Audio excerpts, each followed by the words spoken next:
Hello बच्चों, let's see the question. An ice cube floats on water in a beaker with 9 by 10th of its volume submerged under water. What fraction of its volume will be submerged if the beaker of water is taken to the moon where the gravity is 1/6 of that on the earth? बच्चों question में क्या दिया गया है हमें कि एक beaker में जो वाटर है उसमें आइस क्यूब जो है उसका 9/10 वॉल्यूम सबमर्ज है। तो ये जो रेशियो है अगर हम इसे मून पर ले जाए तो कितना होगा बच्चों? तो सबसे पहली चीज यहाँ पर कौन सा की कंसेप्ट हम यूज करेंगे? कौन सा की कंसेप्ट हम यूज करने वाले हैं? तो की कंसेप्ट यहाँ पर आने वाला है बच्चों Archimedes. Archimedes principle. Archimedes principle का हम यूज करेंगे। क्या था आर्किमिडीज प्रिंसिपल? तो weight of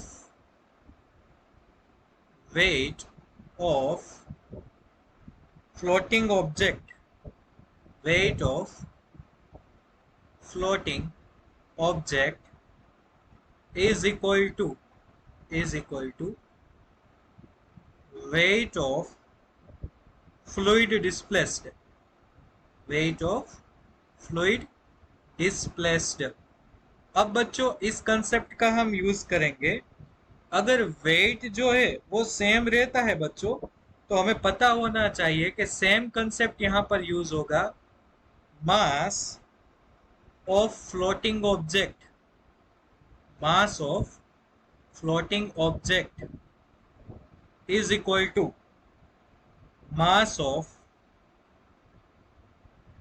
fluid displaced mass of fluid displaced। इसका मतलब क्या है बच्चों कि ये कंसेप्ट डिपेंडेंट है मास के ऊपर, not on the G. So mass is remain same as the mass will remain same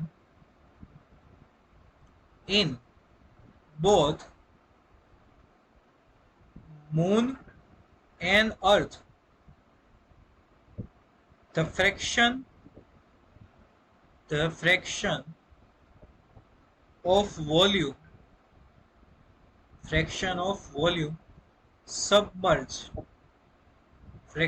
volume submerged will also remain same।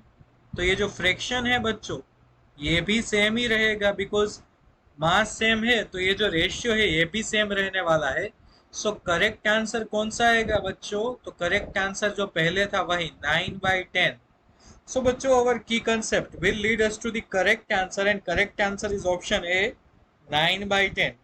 So I hope you all understood well students. Best of luck.